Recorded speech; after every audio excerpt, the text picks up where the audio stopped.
Ce vieil homme fut surpris de constater que sa petite fille, élevée à la campagne, ne se distinguait pas seulement par ses bonnes manières et l'éducation, mais chacun de ses gestes éclipsait ceux des filles issues de familles fortunées. Elle a même mené la cérémonie du thé avec élégance. Mais ce vieil homme ignorait que cette femme était en réalité une princesse d'il y a 2000 ans, qui, après être décédée dans un accident, s'est réincarnée dans une famille puissante de l'ère moderne. Ce jour-là, la famille célébrait le retour de la véritable fille disparue. Mais la mère et la fausse fille avaient déjà prévu de la ridiculiser. La femme remarqua tout, et elle se contenta de sourire calmement. Cette femme lui prit la main en feignant de l'affection, alors que la fille prétendue se laissait tomber pour attirer la pitié. Tout le monde s'est précipité pour l'aider, laissant la véritable comme une étrangère ignorée, sans se douter qu'elle avait déjà un plan en tête. Le frère se moqua d'elle devant tout le monde. Il dit qu'une fille de la campagne n'avait pas à sortir pour se ridiculiser. Mais quand elle lui répondit avec fermeté, il se fâcha tellement qu'il lui ordonna de rester à la campagne. Le grand-père ne la réprimanda pas immédiatement. Il regarda la jeune femme et déclara qu'elle avait des manières raffinées, et qu'elle méritait d'être élevée avec soin. Ensuite, cette femme accomplit une cérémonie traditionnelle du thé. Chacun de ses gestes reflétait une grande noblesse. Le grand-père accepta le thé, visiblement ému. Puis il déclara qu'elle était la véritable héritière.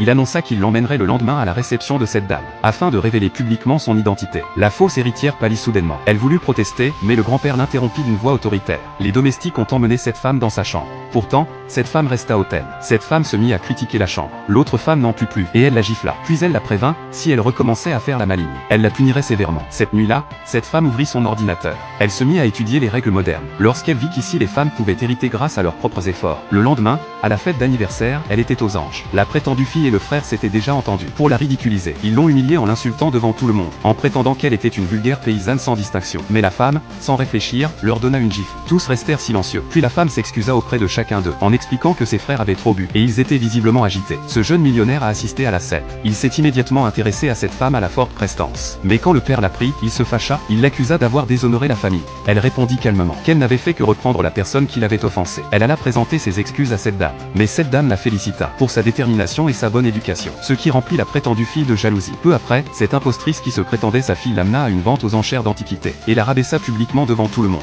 en prétendant l'avoir amenée ce jour-là pour lui apprendre à parler. La femme se contenta d'un sourire serein. Lors de la fête, la fiancée du frère exhibait avec fierté un bracelet censé appartenir à la reine, et en profita pour la tourner en ridicule, en disant qu'une paysanne ne saurait même pas en reconnaître la valeur. Pourtant, la femme reconnut aussitôt que le bijou était faux. Elle le déclara haut et fort, précisant même qu'il manquait des perles, car ce bracelet avait été offert par sa mère lors d'une vie antérieure. Tout le monde était sous le choc. Ce frère et sa petite amie perdirent toute trace de dignité. À ce moment-là, une jeune femme intervint pour la défendre, et depuis, elles devinrent de bonnes amies. Ce jeune millionnaire a tout vu. Lors de la vente aux enchères, ce jeune homme présenta une ancienne pipe chinoise comme preuve. La prétendue fille tenta de l'arrêter, prétextant qu'elle ne savait pas comment respecter ce genre d'objet. Mais cette femme saisit la pipe, et en joua aussitôt une mélodie. Tout le monde a été impressionné par le talent de cette femme. Ce jeune homme en resta si fasciné, qu'il proposa 1 million pour la pipe, et lui remit sa carte personnelle. De retour chez elle, la femme dit, comme si de rien n'était, que ce jeune millionnaire l'avait emmené dans sa voiture. Quand le grand-père l'entendit, il se sentit honteux, et ordonna aussitôt qu'on lui attribue un chauffeur et une voiture. De plus, il lui donna 80 000 $ comme argent personnel. Ce jeune millionnaire l'autorisa à suivre des cours ouverts à l'université d'Oxford. En voyant que cette femme obtenait tout sans effort, la prétendue fille fut envahie d'une rage noire, mais elle était impuissante. Peu après, elle simula une chute dans les escaliers, puis elle accusa cette femme de l'avoir poussée. Ses parents la crurent encore une fois, mais c'est alors que la tante fit son entrée, qui, tout à coup, se montra aimable envers cette femme, feignant de s'inquiéter. En réalité, elle ne cherchait qu'à obtenir des renseignements sur la famille du millionnaire. Cette femme l'a compris, et elle a agi de concert avec cette autre femme. Mais, alors qu'elle se trouvait dans le jardin, la fausse fille l'a provoquée à nouveau, et l'a couverte d'insultes cruelles. Puis elle la frappa d'un coup de pied, et la jeta dans l'étang. La fausse fille, en pleurs,